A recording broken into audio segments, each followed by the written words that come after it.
Hey guys, welcome back to another video. Thank you so much for your support on the other one I did. A lot of people are asking me a lot of questions, so I keep on doing these things, so there is something there for everybody. Today I want to go over the solo from Iconic. It's a very melodic one. It's not really technical, but I want to show you all the harmonical background and melodic background and all the songwriting aspects I used there. Yeah, again, let's go for the Guitar Pro version.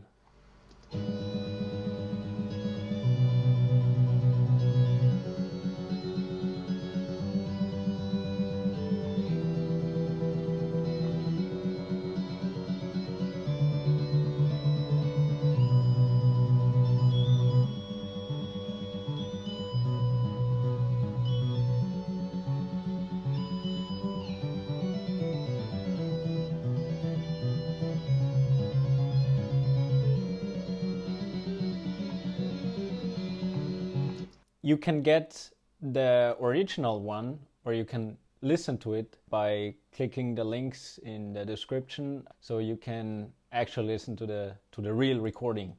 Check that out if you haven't yet. So yeah, let's start with the structure. The structure of this song is quite complex, so I don't want to go into that yet, maybe in another video, but I want to go straight to the solo. It starts right after the instrumental part. There is a second chorus and then a little post chorus and then another instrumental riff, and then the solo starts. It's basically 4/2. The structure itself from the solo is pretty simple. It's 16 bars, very standard thing to do. 8 bars, 16 bars, 32 bars. That's a very common length for guitar solos. And also, that's the part where the song should get less intense in that sense. So it's much more melodic than all the other parts in the song. By the way, if you want to get those tabs, just go to our website, obsidious-band.com. There you can get all of the tabs, backing tracks, guitar profiles, PDFs, whatever you want, you can get it there. All the links are down in the description. So the rhythm guitars are just doing 8th notes straight during the whole thing, and then in the middle of it, after 8 bars, it's a pattern over 2 bars. So in total we have 32 8 notes, and we're dividing these 8 notes into groupings of 3, but in order to come out on the next one again, there has to be one grouping of 2. It's 30 notes of 3, which is 10 groupings of 3 in total. And then in order to get the up to the 32 notes, we have to add these 2. But instead of adding them at the end of the pattern, I just started with a grouping of 2 in the very beginning. So yeah, it's pretty refreshing also after 8 bars to have a little variation coming in. So yeah, that's that. Let's go into the harmony. As you see, I already wrote most of it out. So starting right away with the G sharp minor 7 flat 5 chord, which is this one.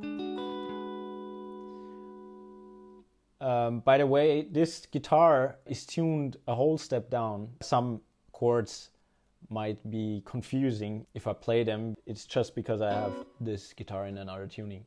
G sharp minor 7 flat 5 is the first chord.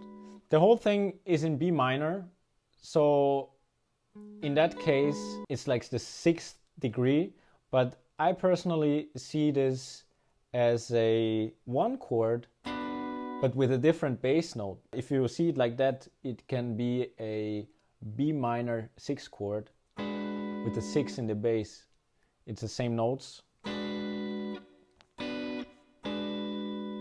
So that's my one chord. That's how I start the solo here. And then we actually come to the one chord, but without the third, just the sus sound. And going to the next chord, F sharp minor. And that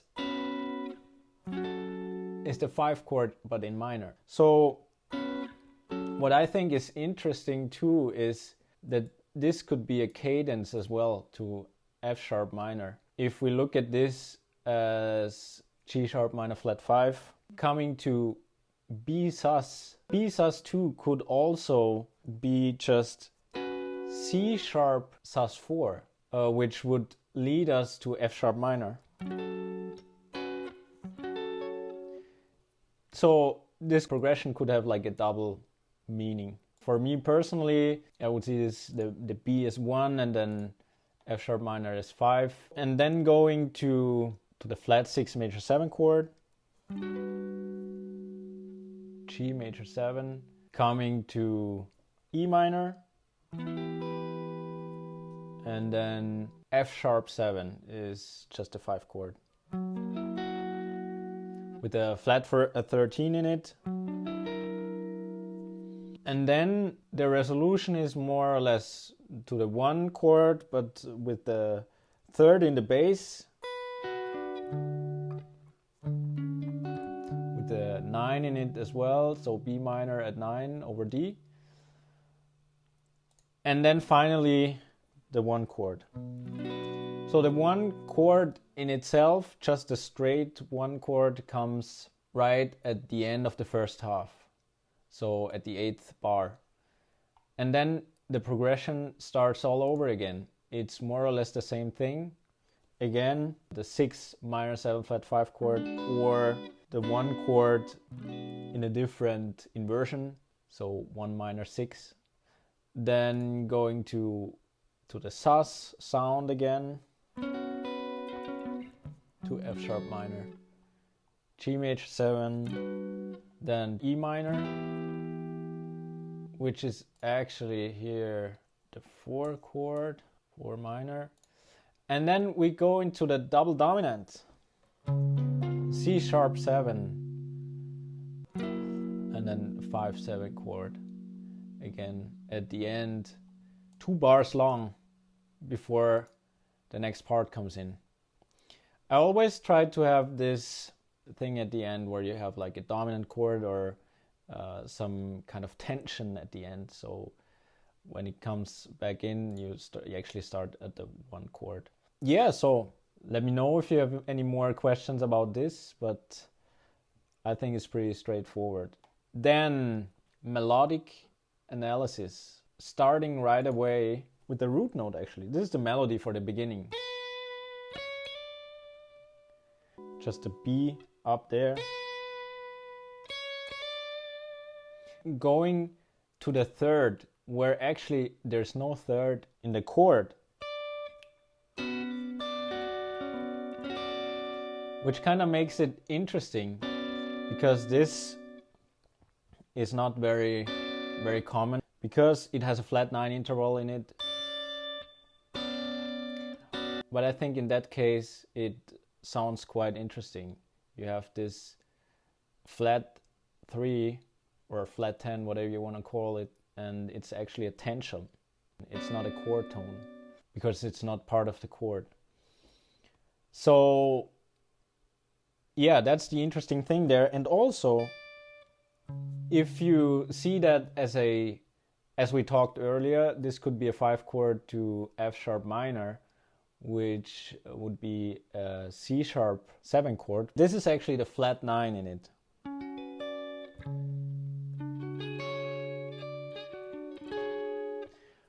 This would be the flat 9 in it, and it would totally work too. So either way of thinking works.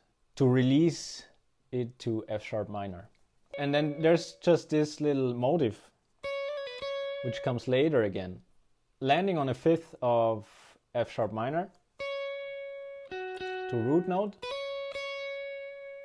or to the root of the chord, so F sharp, back, and then to G major 7, to the 3rd, and then the melody just goes down the scale. It's just B minor scale, and then going to the 3rd of E minor, the G. And then the motive from the beginning repeats here. So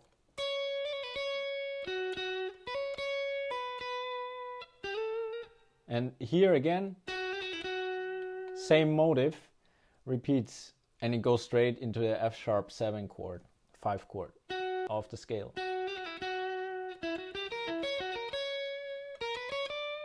And this is all just harmonic minor from the 5th. I always write HM5, but it's really harmonic minor from the 5th degree, which is the same as Phrygian dominant.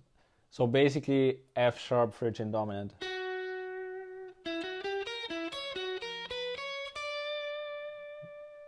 Or B harmonic minor. It's all in this scale, the whole phrase, leading to the flat 3 of the scale, and the root note, actually the 1 chord.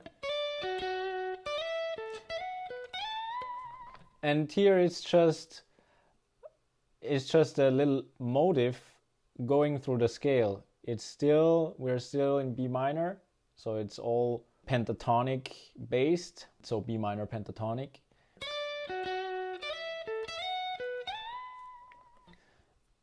And it's just repetition of this little motive moving up the pentatonic scale.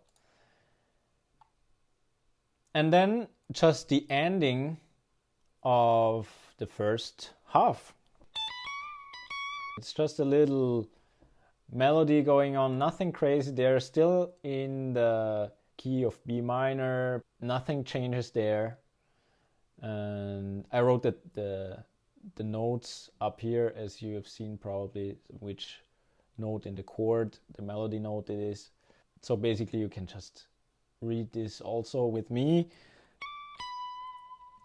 So here again we have a little motive, and then I have this anticipation of some of the notes here on each of the chord changes. So the first one starts on the 1, and then this is on the 4 of the bar, and then the next one also on the 4, and then the next one too. So right before the chord change, always I have this anticipation, and the motive repeats. So it's also a 4-bar phrase, because it makes sense to do this like for the first 3 bars, and then the 4th bar is a different thing. This is also a very common thing to do, or something I like to do. A motive repeating for the first few bars, and then at the 4th bar I make it differently, so I come to an end of the phrase.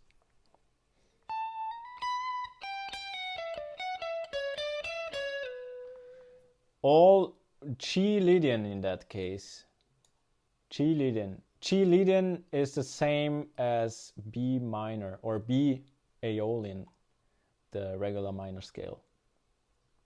So nothing changes there. Landing on the 5th of the chord of E minor.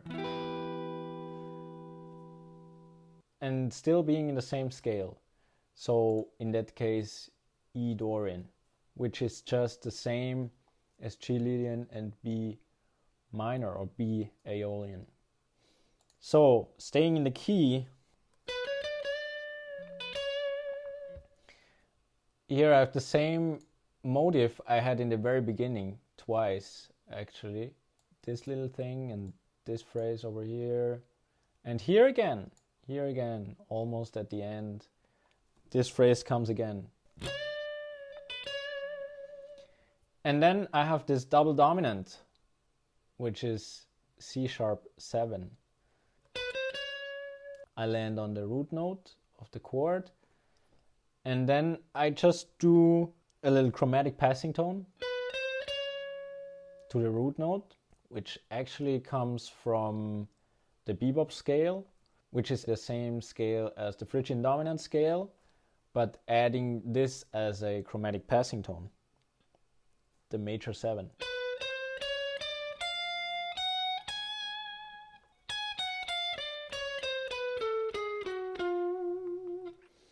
So I just add this chromatic passing tone, and it's just between the downbeats. The passing notes are mainly in the offbeat. So this is where the beat lands, on this one, on this one. Flat 7 and on the 1. And then just staying in that scale. Here again, little chromatic approach.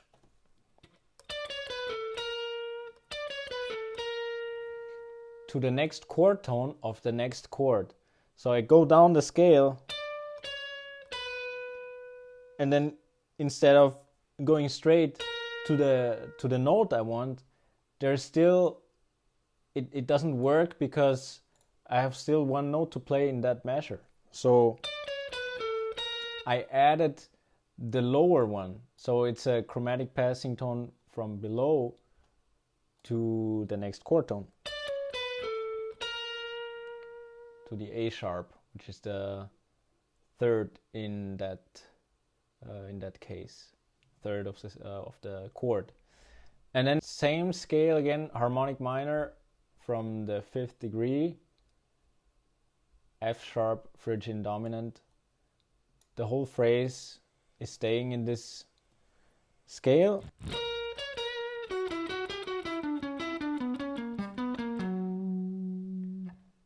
Yeah, and that's the whole solo. I hope this was helpful. If you have more questions, let me know. And I will upload this analysis to my Patreon page. And also, if you want to support me, you can go there. And yeah, I hope to see you next time.